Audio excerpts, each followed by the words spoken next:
Doom: The Dark Ages, the newest installment in the Doom trilogy of the new era, a game that took only 5 years to make with not many changes for it to finally release. I really didn't know what to write for the script of this video based on my sheer disappointment in these games, so I just decided to divide it in two parts. The good for you little Doom guy Pookie Bears, and the bad for the ones that are disappointed like me. That being said, let's start with the good. We all know the Doomslayer is a giga Chad who wants to kill demons for the love of the game.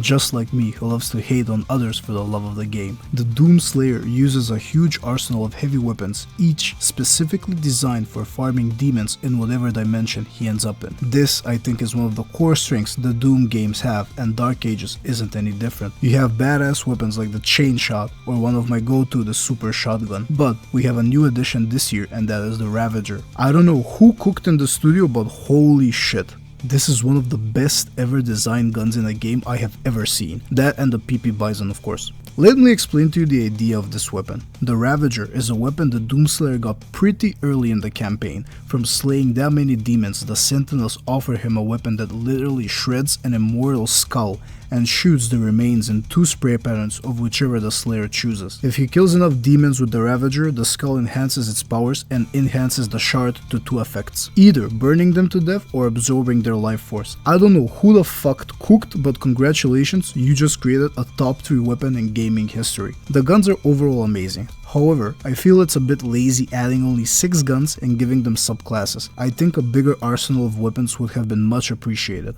Who knows, maybe we'll get it in the DLC. If you played the recent Doom, you might have noticed that it isn't as clusterphobic as Eternal was. There are more open spaces now where you can run and jump to avoid demons. This, I think, is a step in the right direction because with modern games, we're not stuck in small dungeons like in Quake 2, where we have to avoid incoming slow projectiles, but in an open space where you have more freedom to maybe chain combos the way you want. You might have noticed, I said combos, which leads me to my next point. Finally, the devs have added a melee aspect to this game. They added a shield and 3 melee weapons of your choice, the Power Gauntlet, the Flail, and the Dread Mace. The biggest game changer in this game though is the shield. The shield is both used for offense and defense, and mainly for parrying demons and hitting those row windows like a knockoff Dark Souls game. I swear, someone from the devs is probably a diehard Sekiro fan and he probably wanted to add like a parry mechanic in Eternal, but at that point it was too late, so he added it 5 years later when it's not even relevant anymore. Good job, devs. Well, that's it. That's the good. I told you I was really disappointed with the game. Now comes the bad. Now for you Doom guy Pookie Bears, I need all of you to close your eyes and shut your ears because I know you won't like what I'm about to say. Even though this is a new installment in the new trilogy, it still has the same problems as the previous ones. It gets very repetitive and very boring. You know, there's always a certain point in games, and in these games that point just gets to its limits very quick. Yes, I enjoyed the open spaces and interesting guns for farming demons. However, the same issues are always present in this trilogy. It just gets boring really quick.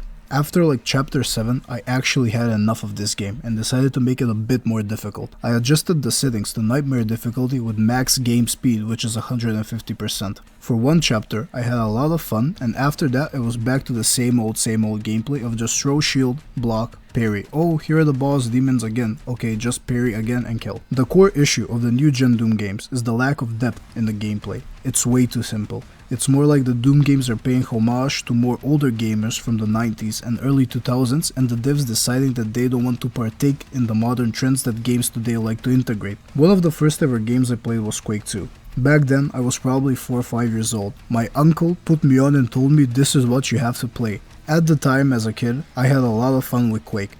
And now playing the Doom games, I feel the same vibe back when I was a kid. But that's the reality. That gameplay was cool to me 20 years ago, not now. With games like Kingdom Come Deliverance and Expedition 33 dropping just this year, the Doom games still have a lot of work to do to keep up with these titles. Overall, their biggest L about this game is not everything that I mentioned. The biggest flaw was actually them trying to innovate new ideas in this new game, the Dragon and Atlan segments.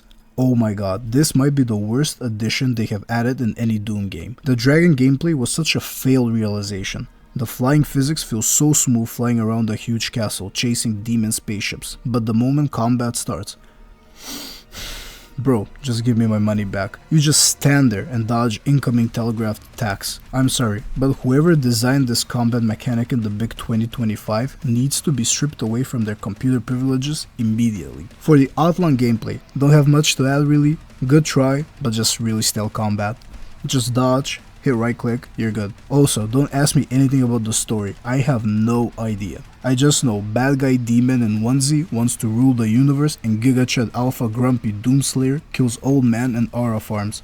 Yeah, everybody that plays Doom doesn't play for the story. Even though I kinda bashed this game a bit too hard, I have to defend it for one thing. I have noticed creators as Mongold have been bashing this game because of low player counts on Steam. I think that this trend in modern gamers needs to be stopped. Not every game needs to be rated on how good it is based on how many players play the game. Yes, on Steam it looks very bad, I am aware, but have these big brain individuals ever considered there are other gaming platforms too? For example, I played this game through Xbox Game Pass, which is a great way to play the new titles before you commit to buying a game full price. Also, funny enough, the devs just announced that their game has reached 3 million copies sold, which has been their biggest launch of any Doom game. The point is, you have to forget about player counts and enjoy games. Games are created for players to immerse themselves in the game world, not compare numbers with other pit stains on the internet. Overall, I have to give this game a 7 out of 10. But I think realistically, it's more of a strong 6. It's a $30 game priced at $70. It's just too much. I still think it's a step up from the previous title, and for future games, I hope they can make more in-depth gameplay and maybe improve the story a bit. That's all I got to say. The next video will be about Elden Ring Night Reign, so I will see you there.